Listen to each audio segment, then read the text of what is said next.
So the first question, Dr. Rob, is I want to know how a person can tell if they are a porn addict or if they are borderline addict. Is there such a thing as being borderline in addiction?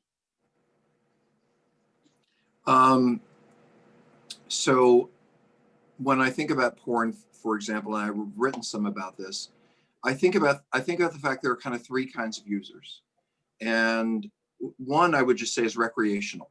You know, they feel like they're alone, someone's away, they get a little tense and want some relaxation, they go masturbate and look at porn.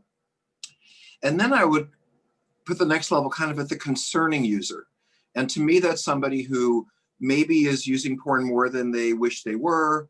It is in some ways making them feel bad, maybe keeping them from some things that are going on in their life. But when they need to put it down because they got a project or somebody just had a baby, whatever, they put it down. And it could be a few months before they ever get back to it because, you know, something else came up.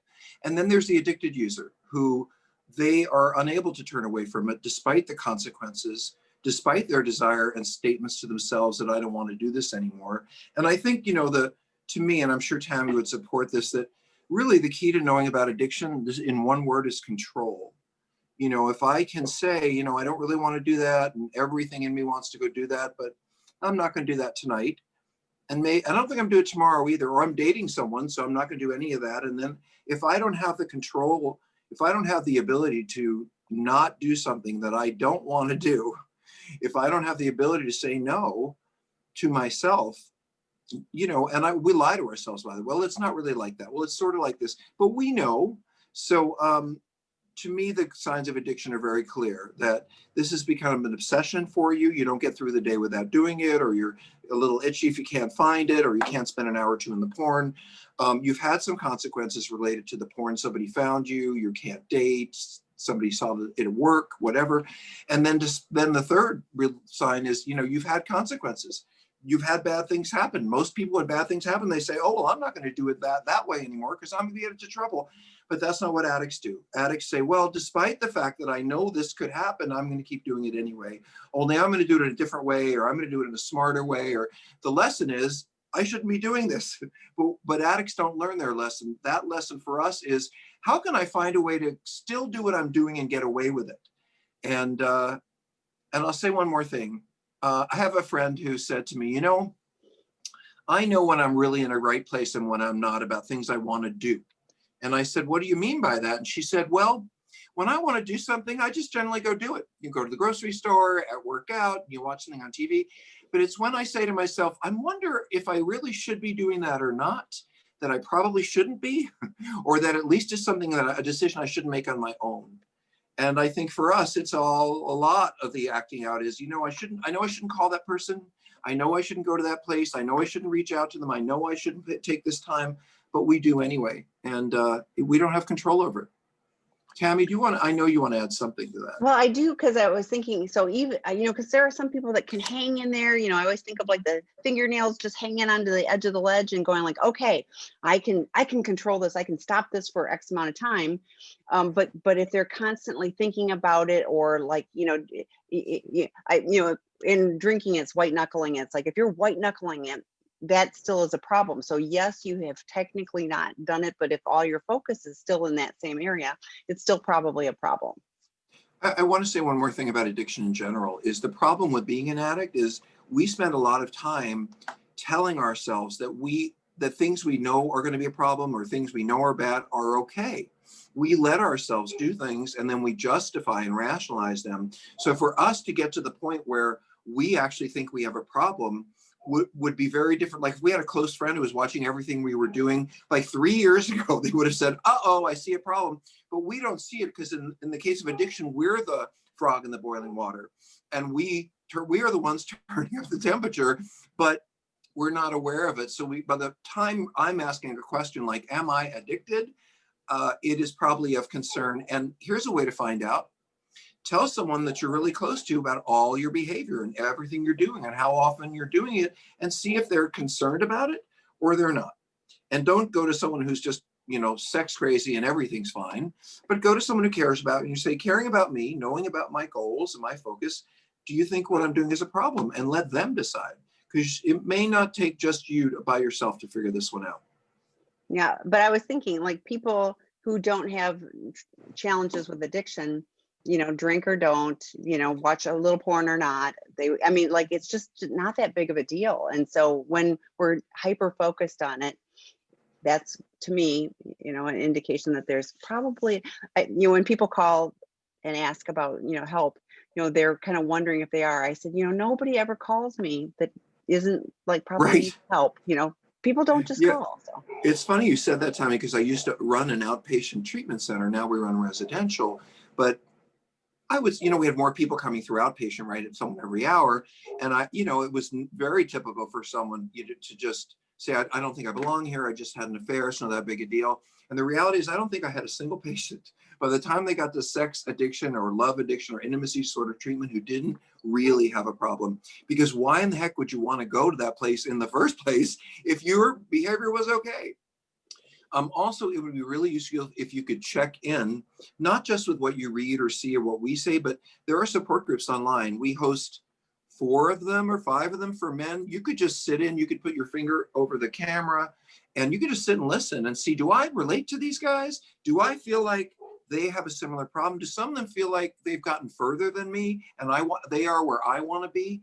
That's another way, is just to sit and listen and see what you hear that rings familiar in a space where other people are working on this. And I did mention just before you were coming on that because the people that host the Betrayed Partner group on Thursday and the men's group on Thursday are from outside the US, they have graciously agreed to continue, with the offering. So there is Betrayed Partner and male addict groups on Thursday. So check in.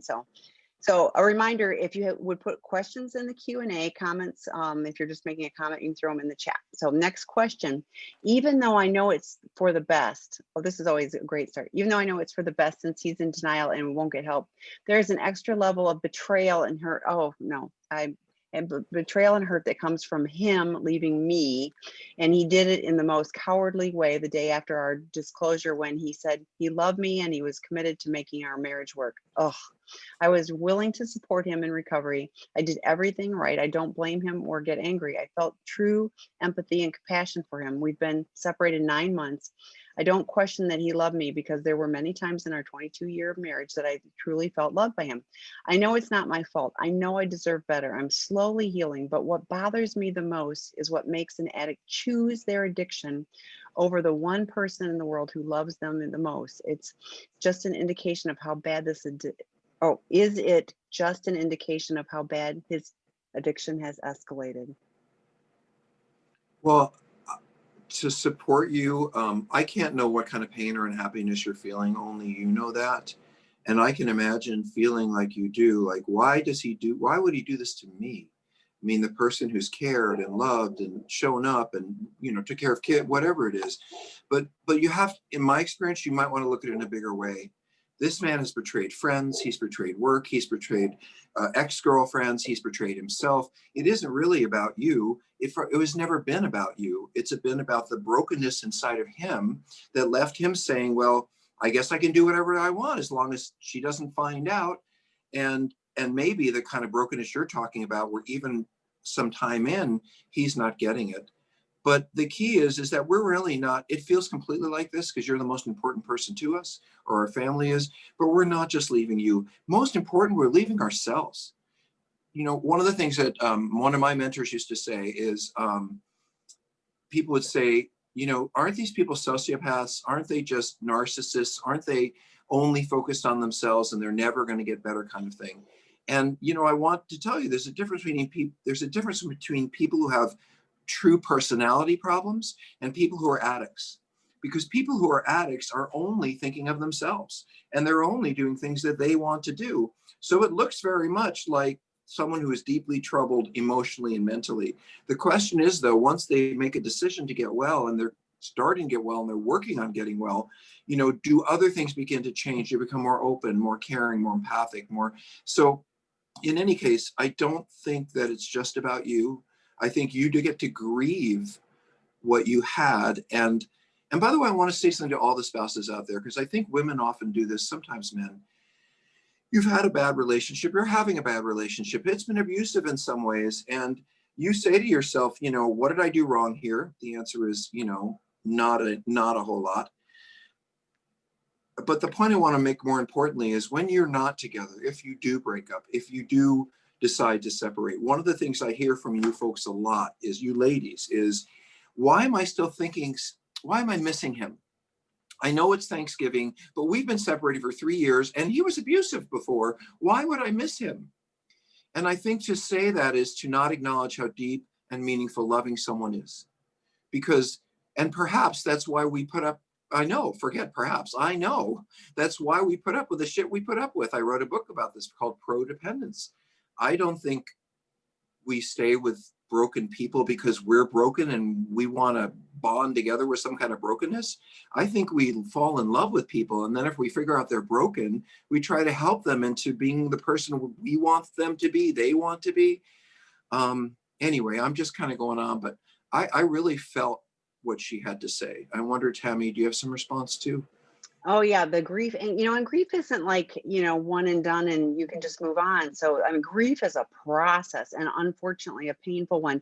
And when Sophia Cottle did her on intherooms.com Super Saturday Recovery Summit for October, she talked about, the whole Now, I process. just want you to know, no one knows what that meant, but you'll have to explain. I actually talked about Super Saturday Recovery Summit at the beginning before you jumped on. So I want to make sure that everyone. You can email me. We just had one again, and a great one again on last Saturday, and the videos are all up, and not from last Saturday, but they will be. But email me, Tami at seekingintegrity.com, TAMI. If you want links, I'm happy to provide them. But anyway, she has a grief group, actually 2 of them in the rooms, but it really is a process. And it isn't like you go through, well, I'm done with that stage, so now I'm going to go to this stage. It's up and down and up and down, and you think, oh, I'm over here, and then you're back there. That's the reality of it. So, but there's support. That's, I guess, my biggest thing is there is support. And of course it's painful. And 22 years, that's a long time to be involved with somebody and caring about them. And the betrayal on top of betrayal, and he did disclosure, and then he turns around and leaves you. I mean, that just sucks in every single way. So, but you're resilient, you're here. I'm so grateful you are. I hope you've been joining the betrayed partner groups on sexandrelationshiphealing.com. There's the Old Lady Posse is tomorrow. They named it. Feel free to join that if you'd like. But you have a place, even though he's left, you still have a place, at any of those groups. So, but glad you're here. Can I say a couple of more quick things? Please. You were talking about grief being a process, and I think it's worth saying, especially to this particular group of folks, that forgiveness is also a process. People think, well, either forgave me or not, or when are they going to forgive me? Or it's not like that. In fact, there's some really wonderful books on forgiveness, and all of them speak to, you forgive this part, and then you sit in there, and then you might forgive that. And to actually holistically embrace forgiveness is a whole bunch of stages, and it can take quite a while. And so when people come to us who have hurt us and they say, have you forgiven me? I think that's a question that actually is worth more exploration. And explanation. And you know what, Tami, if I ever wanted to do some a little bit of research, it would be a great thing for me to give a lecture on, is what are the stages of forgiveness for someone who's been harmed? Because there really are distinct stages, just like there are with grief, as you talked about. The other thing I wanted to say to you while Tami's taking notes, thank you, Tami, is that I can only understand, if I've been married for 20 years, if something really awful, my partner just decided to do something awful, like take all the money in a bank and run somewhere, or fall in love with someone else or whatever, I would forever wonder, what could I have done differently to make this not happen? Or how could I have seen this a little more clearly to have prevented this from happening? And that is so natural for us to put ourselves, especially if we deeply love someone, in the position of, maybe there's something I could have done, maybe there's something I could have seen, maybe there's some way I could have. But the reality is, if this person wanted help, if they wanted to change their behavior, if they wanted to stay around, they would have. And so I think, again, you have to understand that they don't just abandon you, they abandon their entire lives and everything that's important to them. We were just talking about this, I think, on last Wednesday's webinar, but we talked about, the inner circles, the stuff that we give up is really small. The middle circle is, the the next piece of it, the warning. But the biggest circle, the circle of the healthy things is the one that's the largest for a reason. It's like all the good stuff is in this really big circle, but we as addicts focus on, oh, I have to give this up, I have to give this up, and so we really are cheating ourselves if we stay focused on those aspects of it. I did write down, I do think that that's a great idea. The other thing with forgiveness is, like we have to forgive ourselves at some point too, because like, if we're carrying around guilt and shame of, oh, I should have seen this, I hear that often with partners. It's like, like they feel like such an idiot because how could this have happened to me? And yeah, at some point you love this person, you saw the good in them, you saw the broken, but you saw the good in them, and so that, at some point you go, okay, I chose it with good reasons and good intentions. It didn't work out from that standpoint, but I've learned lots. I'm stronger than I thought I was. Whatever, I think that there's always life positive lessons, even in some of those most painful moments. Ready for the next question? Yes, ma'am. What is the difference between rationalization and clear thinking? I believe it is clear thinking, but I'm told the opposite. I didn't understand. I understood the first question. I kind of got lost on the second one. Well, I think that it is like this person in addiction is thinking that I think I'm thinking clearly, but they're getting input that it's rationalization. So Go ahead. here's Why my don't you thought. start? You have plenty. I was gonna say I have I've plenty got some notes. yeah, but in early recovery, so Dr. Rob and I have talked about this first thought wrong, that's a saying around the 12 steps, first thought wrong, and so it's one of those things, and he talked about the friend that said, I have to go, if I have to think about it, if I have to wonder if this is the right thing, then maybe it isn't the right thing. So Dr. Rob has also talked about, like, if somebody's standing behind you looking over your shoulders, are they going to be thinking that's the right choice? There's so many different ways, but in addiction and in early recovery, when we've lied to ourselves and everyone else, we should not trust that that we're clear thinking. It takes time, and we have to learn different tools to be able to gauge our behavior, because we lie to ourselves and everyone else, and we manipulate and gaslight and everything else. So that's my 2 cents. What do you think? Well, sometimes the statements that come out of the 12-step programs of recovery are so well said themselves that I couldn't say them better. So what comes up to my mind is a saying in the 12-step programs where we say, my own best thinking got me here.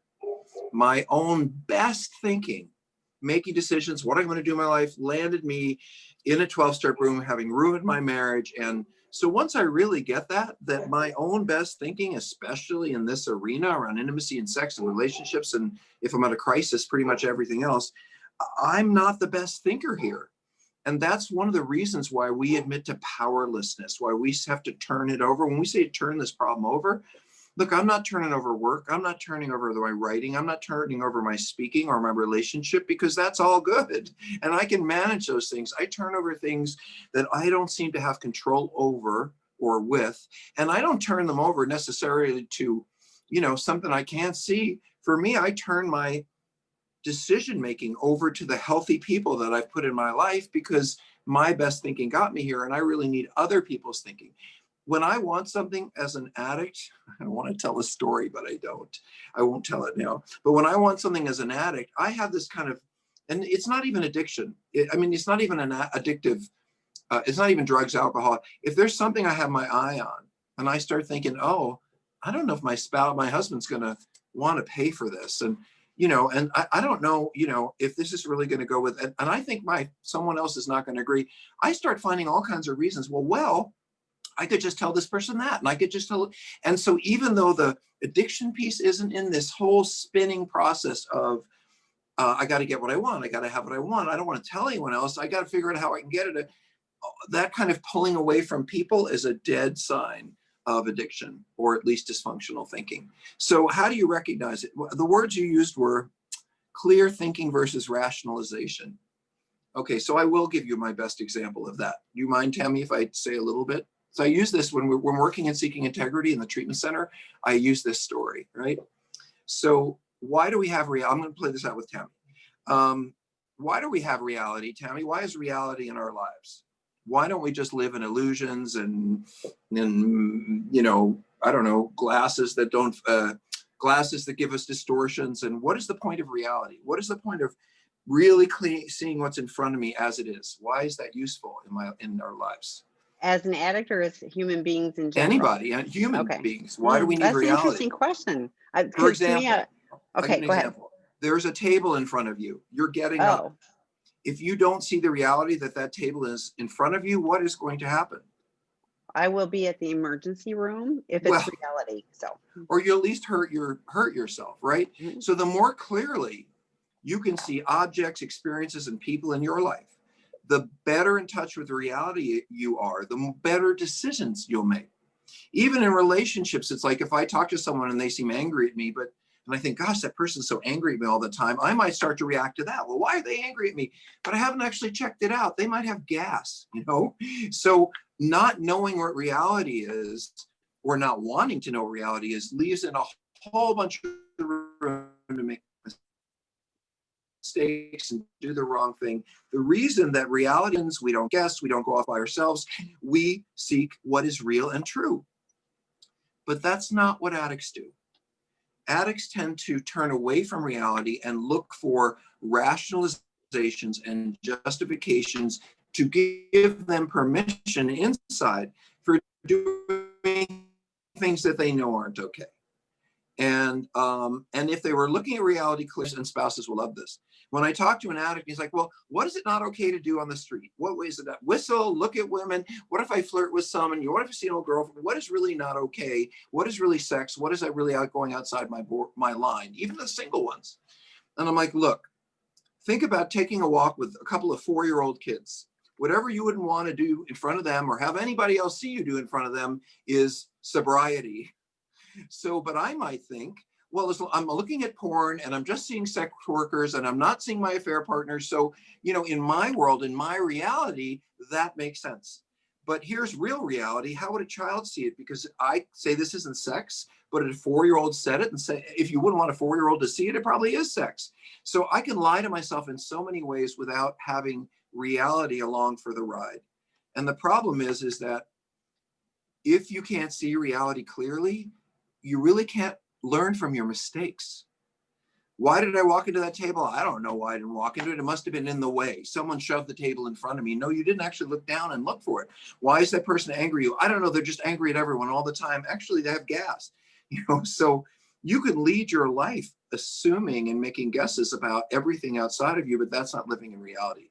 For example, so many of you addicts say, if I tell my spouse what I'm doing, if I even they're going to leave me. They're going to hate me forever. They're going to, well, I can't tell you how many spouses are here who have learned all about your stuff. And unbelievably, at least to this point, they're pissed, they're hurt, but they haven't left. So your assumption that if I do that, this is absolutely going to happen is not true.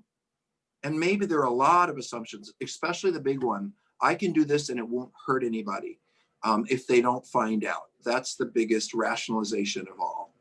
Tami, we should go on more questions. And by the way, I'm sorry about the light. Let me just say something about why I keep changing the lighting, because I think it's important here. See, during the fall and in the summer, I have lighting. I don't have to do this. I have lighting from the good Lord, you know, but in the fall, when we do this, it's dark now. And I have to figure out how to, you know, that's maybe how you have your background or whatever. So even though it looks sunny in California, it's actually dark. So, yeah, and I'm not, I've got I want to be seen. clickers and lights and yes. So and unlike Tami, I have glasses. So getting you to be able to see my eyes without the glare, it's all a lot of work at this end. So anyway, thank you, Tami. Lenses. Next one. No, I know. I can't dry my eyes. Besides, as you age, having glasses really helps in a lot of places where you really don't want people to look. Please go forward. Okay, I know we talk about dating often on here, and I want to know if it is a good idea for a person to invest in a dating coach. It's not to replace a support group, but just someone to help learn the foundation or approaching women, flirting, dating ideas, etc. I love that idea. I love the idea and that's exactly what a coach is for. Not really to do therapy, not to look at your history, not to talk about how you got here. That's a therapist. But coaches are, you have a specific thing, like you want to get into school, or you want to get that novel written, you're not writing, or you know, you want to ask someone out on that first day. I mean, they are there to talk and walk you through every step of the way, like a brother, like a coach, like a sponsor. So my only caveat would be, where is this person coming from? Because if they are not aware of your issues, they might coach you by saying, well, go ahead and sleep with them and go ahead and sleep with them. And so I would, you know, and I know that as an addict, I will tend to pick people who will justify and rationalize my behavior along with me. So, you know, they don't think it's a big deal. And I know it is, but I don't have to look at it. If they don't think it's a big deal, I won't. So pick a coach who understands how we have to date, which is very conservatively, very slowly, not, and really leading with little pieces and not everything about us all at once. So, the idea of getting someone to help you, I just think, now, if it's a really beautiful woman and you're a straight guy and you want this woman to guide you through dating, I don't think that's a good idea. But having a male role model or a female role model, if you're a woman, to help you guide, what a beautiful thing. What do you think, Tami? Am I wrong? No, but I have resources. So I put it in the That's right, you chat. do. I do, because one of the Super Saturday Recovery Summits was Ken Page, and he did a podcast with Dr. Rob, but he has a website, Deeper Dating, and there are training support people that you can connect with that will, and it is about making deeper connections, not just, you know, hookups. So I would invite you, because I really feel like his work is about making intimate connections. His whole story will be on the video. He's got podcasts, so there's additional support from that as well. So So it's keep called, the sorry, deeper, go ahead, deeperdating.com is the .com. website, and I put that in And there. he has a book, I think. He's been on TV, but he's Yes. he's a therapist, by the way. But Yes. in this arena of his life, it's more about creating an environment. Well, we've created an environment called sexandrelationshiphealing.com. And some of you know, I hope most of you, that we provide a whole bunch of free services for addicts, for non-addicts, for partners. And you can write Tami at Seeking Integrity if you want to know more about that. But in a similar way, having some direction and support, like Deeper Dating, is where there might be a group of guys who are talking about, in an online group, how do I figure out dating? I just wanted this date. You know, I think, again, if you're older than 22 and dating is really, really hard, or 25, you probably need a little help. And what a great idea. I'm not going to embarrass you, because I'm sure you're very healthy, but I had a client, Tami, who had really bad Asperger's. So his communication and relationship skills were not great, but he was a great guy and he had great work and he was just a sweetheart. But he could not figure out how to approach it. I mean, he had communication. So he got a dating coach. Actually, you know, this is the son of a therapist in Arizona that we both know, someone I worked with. Anyway, he just got married 6 months ago, and they're going to have grandchildren because he went to a coach and he learned. He didn't necessarily have the skill set, but the person showed him, just do this, just do that. And you know what? It worked. So yes, it's like the steps. You just, you know, it's the recovery program, whatever. It's like, you just do these things and things get different. So next question. Eat the food, lose the weight. There you go. My husband has been sober for last year, but how do I know if his lust or desire for me is genuinely for me, or I'm just a fix since he's not acting out? Can you say how long again? I missed the first part. It said my husband has been sober for last year. So I'm thinking they're at about a year. Uh-huh. So I have a lot of ideas. Why don't you start with this, Tami, and maybe I can put some of them together. Okay. So my first thought was, to me, you would be seeing changes, not just about lust. There would be very different, intimate, not sexual, but intimate interactions. I think you would see and start feeling that you can trust him. And not acting out is really different than, and being sober is very, so abstinence, not acting out, is very different than recovery, because that recovery is really learning the tools. All the stuff that we're talking about is learning to do life differently. We don't have tools to do that. So I I would not know if you, the other thing I was thinking is if you don't feel it, like if you're wondering, like I kind of think trust your gut. So that's my thoughts. What do you think, Dr. Rob? Ask him. I Oh, mean, great. he's going to try Communication. to, tell you, oh no, babe, you're this, you have my every blah, blah, blah, because that's what we do. But then, you can slow him down and say, no, you don't understand. I really want to feel connected to you. And I'm not going to be angry if you're just looking for some kind of escape and you're turning to me. I just want to know. It's just like the whole thing about your relationships. It's just another area, another arena in which you want integrity. You want to know the truth, but you also have to be ready for the answer. I'll say this is the most hard. So actually, I've heard this by two generations, Tammy. In the old days, I heard some people who said, and this is pretty horrible, I'm going to say it. I heard women say that a man would put a porn magazine next to her head while he was having sex with her, and he would turn the pages, and we would call that masturbating into someone, because you're not really, and more recently I've heard the digital version. He puts his phone by the bed, but nonetheless, I absolutely know that the person, even if the phone wasn't there, that person would know that that person is disconnected. They're not being, I mean, do they look you in the eye? And by the way, just to say it, everyone on the planet thinks of somebody else while they're having sex with somebody. I mean, it's nature, it's natural, it's how we're built. But what you're saying is a different question, which is my husband doesn't have a lot of sexual outlets. And I'm wondering if I have become his sole way of getting off in his addiction. And I think, well, first of all, I don't know, it's unusual for an addict to turn to a spouse in that way. You would feel it, you would know it, I think. And again, I think you should talk about it. And if there isn't agreement, then ask him to talk to a sponsor, the two of you go to a therapist. I mean, these are but it's also really early. And some of this, I have to say, speaks to you, right? Maybe if we turn this question around and we say, am I really ready to trust this person no matter what he says to me? That might be important too, because Tammy knows this. I say this all the time. I think they're going to put it on my gravestone, and he told the women, and he said to the women, don't have sex with people you don't trust. You wouldn't let them in your home. Why would you have sex with them? And so I think you have to feel like you feel trust and you feel safe before you're ready to do that. And sometimes as partners, we have sex to start a honeymoon. We have sex because we think if we have more sex with them, they'll have less with other people. We have all kinds of we have sex with them to hopefully they'll stay around, to reassure ourselves it wasn't as bad as we thought it was. I mean, all of those are great reasons to have sex, but not with us, because you don't want to have sex with us unless you trust us. And, I hope that speaks a little bit to your question. I know we have so many others. Okay, so I'm going to skip to the chat for just a quick minute. Oh, nice. Someone says, love your work. Question: I am a sex addict and repeat cheater.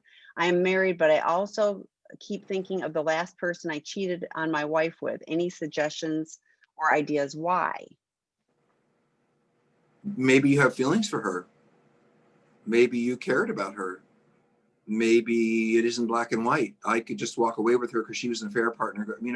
I've known lots of men to do that, but they also think longingly of the person they were with. And when, by the way, if your marriage isn't perfect or it's difficult or your spouse is angry because he or she found out what you were doing, boy, does that affair really sound good.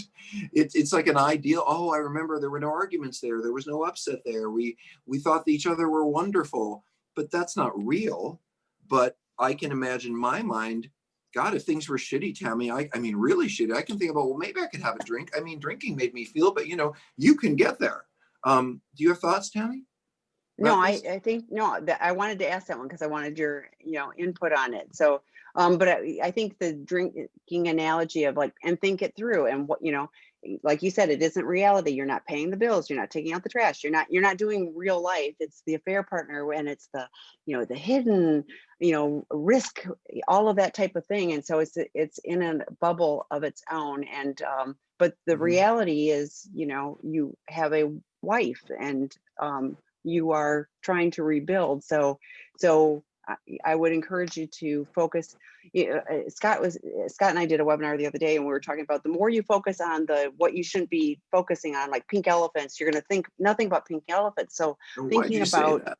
I know, because you're going to think about pink elephants and baby elephant walk now. But anyway, so the point is, though, the more that we focus on what we're choosing, that outer circle, that, the healthy things, I think the more it starts shifting, we quit thinking about, oh, we're giving up this. We're choosing this.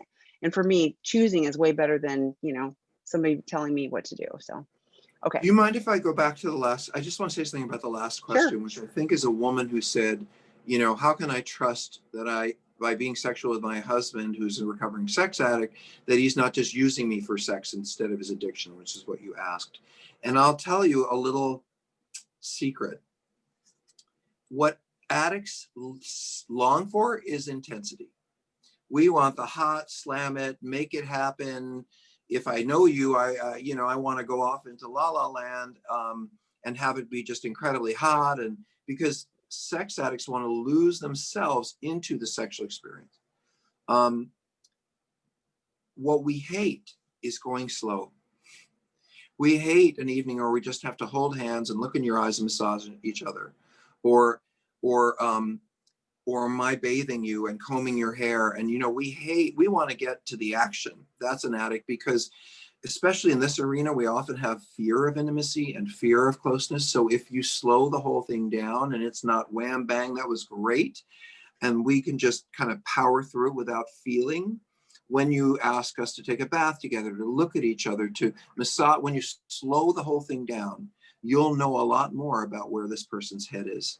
Because if they find themselves really enjoying the intimate part, the slow part, the build-up part, you might have someone who's really available to you. And if they're just saying, well, this is great, but when can we FUCK, I think then I would question how available this person really is for me. I'd like that. I just had to put that one out there. No, I love that.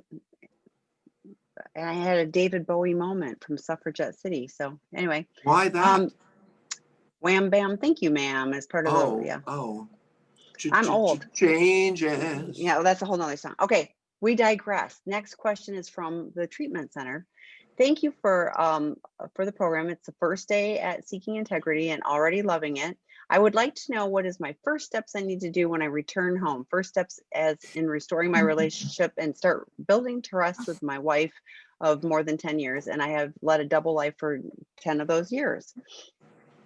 So this person is at our treatment center Seeking Integrity. And by the way, in treatment, all the guys have to listen to us every week and listen to me on Friday nights, do another group. So it's not like they go home at the end of the day and they watch football. They watch us.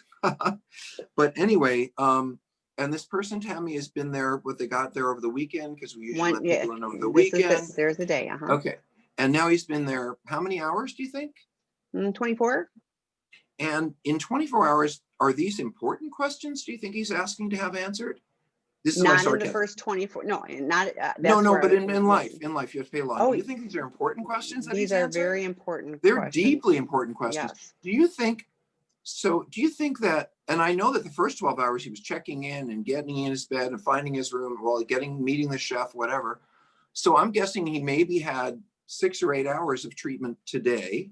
And this is so how could anyone know the answers to all of those difficult questions when you've only been there for 24 hours? And I say this in the most gracious way possible.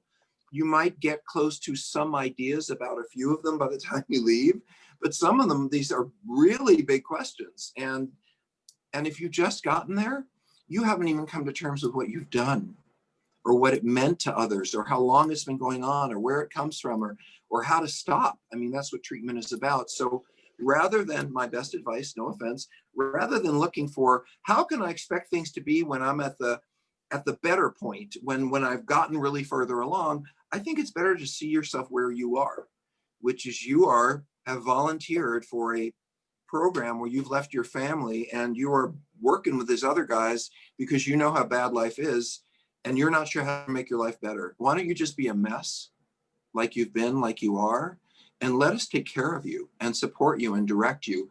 And you know what? You might just find over the next couple of weeks that some of those questions, but not all, get answered. right now, I'm just glad that you are with us and that you're safe and that there's hope for change for you. The rest of it, I don't know. And I don't certainly think that you could. And my Tammy? thought, very similar, but my thought is, we as addicts are really good at projecting into the future and living in the past and all of those other things. So I would invite you to be in the moment. I'm really glad that you're here. I'm glad that you chose to be at Seeking Integrity Los Angeles, and just focus on. I use this still a lot in my life. Do the next right thing. The next right thing is finishing this, and then probably having Dinner, dinner, and then maybe. yeah, and just stay as present as you can, and just keep it coming back to that, and more will be revealed. And before you leave, you'll have at least the first, like, do this and don't do that with your wife. But the rebuilding trust, like, that's a longer process, as you I were wrote a hearing book with about us. that. Exactly. Yeah. So, okay. Go ahead. Next question. My porn addict husband CSAT refuses to do a disclosure because I will not use a counselor that works in the same office as him. Is this normal? 20 months now since discovery. Also, the counselor also wants to know if it would make a difference because I believe he is telling the truth, or so not even bothering to have a disclosure. So any thoughts on that? Not really. I mean, not that I can say out loud. I guess what I can say is that there are good therapists and bad therapists. And it doesn't matter whether someone has a certification or not. I could have gone to Harvard to learn how to do specialty cancer surgery, but I still might be a crappy doctor. And it doesn't matter how many certifications I have on my wall. So there are one of three things going on here. Either there's some manipulation coming from your spouse, and you don't really know what's being talked about between him and the therapist, but the therapist has this idea because he's saying this to her and then he's saying other things to you. That's, one possibility. Another possibility is, I wanted to add something like that. The other thing, have you been talking to this counselor? Has this counselor said this is what they want to know? Have you gone in one of his sessions and explained what you're looking for and you want?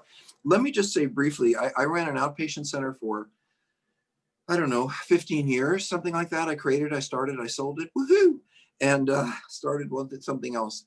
I just got to say that as a guy, I did do that. Sorry, but in my own excitement, I forgot the question. Hold on.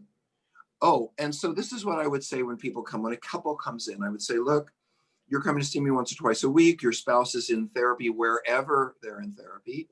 And I would say to both of them, in about 6 weeks, I think he and I are going to be ready to do disclosure, maybe 8 at the most. And you, partner, while you're getting ready, I want you to think about where you're going to go that night, who can support you, be on some support groups so you understand what other betrayed partners have gone through. So there's a whole process, and it shouldn't take that long. It should take, I think, about at the most 90 days, because I wouldn't want any partner hanging out there for, a year thinking I don't have any idea what's happened. So I don't know if what I read was correct, that 20 months since discovery and there's still been no disclosure. Okay, something just is not right to me about that, because to me, I want to get that out of the way in the first 2 months. Otherwise, it's going to be a drag on the relationship. It's just a horrible thing. And by the way, you're not equals yet, because there's no way you can work toward equality as a couple, because there's all these things you don't know about. So I have a lot of things to say about this, and maybe this therapist knows exactly what they're doing, but let me just speak to the very question you asked. I'm going to turn over to Tammy. You spouses, you're not addicts. You don't need addiction treatment. You don't need to see an addiction specialist. You don't need to be in an office where there are addiction specialists. It may well be that there are other people in that person's office that are really trained in partner work and betrayal work. And eventually what this therapist might want to do is have that therapist come in and his come, in other words, work as a set of 4, and you're all in agreement, you're all in the same place. So there are reasons other than I want to make more money that a therapist would say, I'd like you to work with someone within our group, because they're doing a similar process. They know each other, they can consult if you give releases, all of that.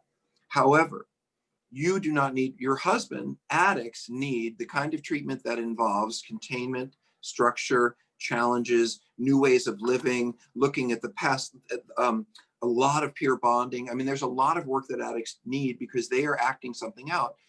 What you need is support for having been victimized, for having been broken, for having been betrayed. And there are many, many wonderful therapists who can work with you around grief and loss and betrayal that don't need to necessarily know anything about this work. They can talk to the CSAT and learn about what needs to happen, or they can go online and learn about it. So a big, long answer to your question is, I can understand why someone might want you in their practice. I cannot understand why anyone would make you wait 20, whatever it is, 20 weeks for disclosure. 20 months, and 20 months. Yeah, that's almost 2 years. Like, I would lose my mind, and I would never find that acceptable. So maybe you're getting old, but maybe that man in that therapist's office, I assume it's a man, has found ways for 20 months. I'm not ready for this, I'm not ready for that, but they are trained to get this off the track faster. So in any case, you can see anyone you want because you have different issues and you need different kinds of support.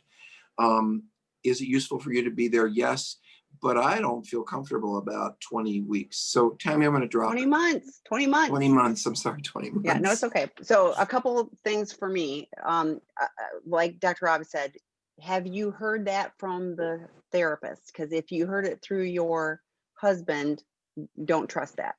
Second of all, I did not hear you say that you are using a different counselor. So I ditto what Dr. Rob is saying. You need and deserve support, and you know, betrayal is just such a huge trauma and everything else.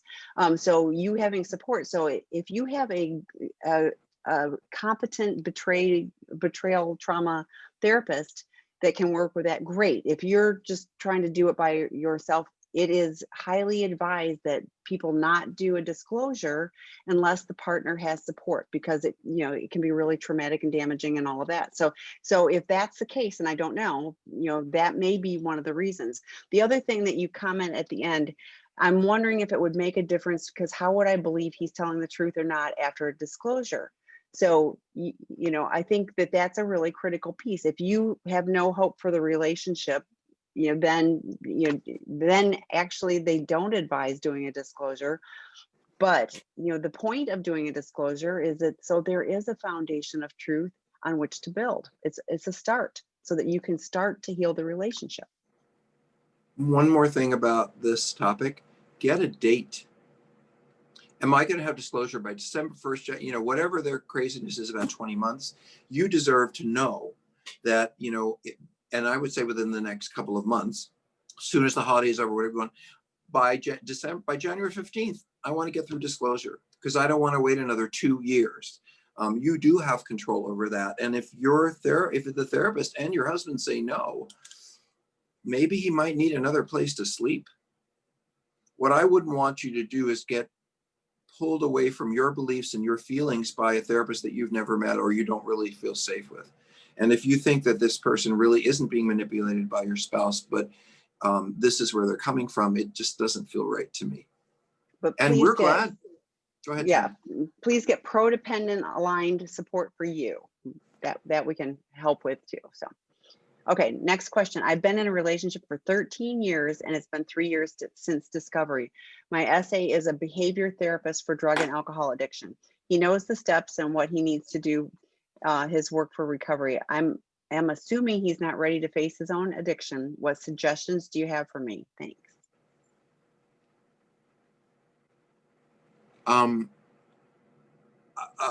So I'll just say this. I've worked with many, many, many people in treatment, probably 1,000, a lot of them in residential treatment, a lot of them in outpatient, probably half and half. And I'll tell you, I'm pretty good at what I do. Excuse my ego. 25 years of doing this, as another colleague of mine would say, it's kind of like hitting the same nail with the same hammer over and over again to some degree. But the one thing that I cannot do, I don't know how to do. I know there are things that people can do that can make a difference here, but in this work, I have never been able to do is create motivation. The one thing I can't do is make somebody want to get well. I can make them want to get well for themselves when the only reason they came in was their spouse. I'm only coming in to fix my relationship, but believe me, once they get there, they figure out why they're really there. But someone who just drifts in or is not motivated or doesn't want to look at themselves, I can't help them because they don't see the reason to. So I guess what I hear in the question is, and I could be wrong, but when is my well-trained boyfriend or husband going to realize what he's doing and what he's doing to me? And I'm thinking, why would he ever? Why does he have to? What difference does it make? You may see it one way, he sees it another. There's no there. There's no sitting down and saying, at least from what I'm hearing, look, this is okay with me. This isn't. I'm going to put up with this. I'm not. So there would have to be some tread for him to be motivated. And I'm not sure. And by the way, drug addict and alcoholics, drug and alcohol counselors and therapists, Tami knows this. We know this cold. They're very good at manipulating out of, they know the language, they know the issues, at least from a drug and alcohol perspective, and they can often wrap people around their little finger because people will believe them. So, or they'll even believe themselves. Tami? Yeah, well, and I think that that's true for a lot, but I also think, because before I went off to treatment, I met with a counselor and he was telling me all this stuff. And even in my foggy, crazy state, like my gut was telling me something was wrong. And later, after I'd been in recovery for a few years, all of a sudden he shows up at the doorstep. And I thought, now I know, even in that crazy state I was in, I knew that his lips were saying, he was talking the talk, but he wasn't walking the walk. And so I think that always comes through. But I agree with Dr. Rob. If there's no pushing, if there's no consequences for him to change, that's true with every addict. If there's no consequences, we don't change. One more thing. Sure. If you really suspect this is going on, and I want to give all your spouses permission, you go through his phone, you go through his cell phone bill, you go through his bank account, you go through his checking, you go on all his social media. Look, someone asked me on a radio show once, it was a radio show, said, in the beginning, like early in social media, 10 years ago, whatever, and people were saying, do you think I should give my spouse the passwords to all of my social media? And it was a real question. And I thought, and I think I have the right answer, which is, look, everyone gets a right to a private life. I can look at things that I don't necessarily want my spouse to know I'm looking at. I can journal or read things that whatever. I have a life of my own and I get to enjoy it unless I am doing something that I know would really harm my relationship or really harm my spouse, and I'm hiding it. Once that spouse finds out that I've actually been sexting other people when I'm online, or I'm actually hanging out with cam girls or cam boys, then all bets are off. And this is what I said in the radio show, and I absolutely believe that. Once you've lost trust, you can go through anything you want because this person has betrayed you, and you are no longer equal. They no longer call the shots or have control. And if they want to stay with you, they want to be with you, then you get to say, I want to go through this and I want to go through this and I want to know about this. And I've seen people put GPS trackers on their spouse's phone. I want to know where you are in the first 6 weeks. I know what, not forever, but we have lied so much and so often that it may take an awful lot for you guys to begin to trust us. And I guess I want to say one more quick thing about that. So many of the addicts I work with will say, and I'll just use men. Some of the men I work with who are heterosexual say, she's going through this, she's going through that, she's going through this, and I know she's going to find something and then leave me, or get angry with me. And what the guys don't know is I don't believe you all are looking to find something to get rid of us. I really believe spouses are looking at everything in the world to try to figure out, one, what is a license plate of that truck that just hit me? And two, I think you're looking for reasons to stay. Because as long as you don't find a whole lot more XYZ, or you at least once you know what XYZ is, you know what you're dealing with, and you can either tolerate it or you can't. But when it's all a mystery, when you don't know about it, it's very hard for you to decide to do with what you want to do with your life.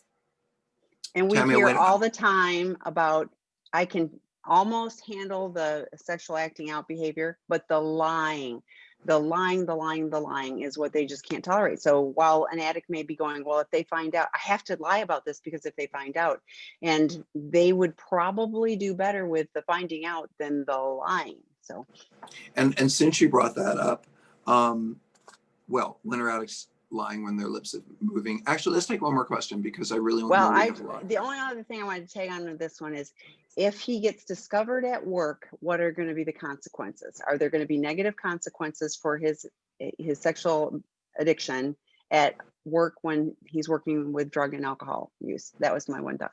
So next question: why do some people we only have one more, so I kind of want to pick the one. Well, you pick.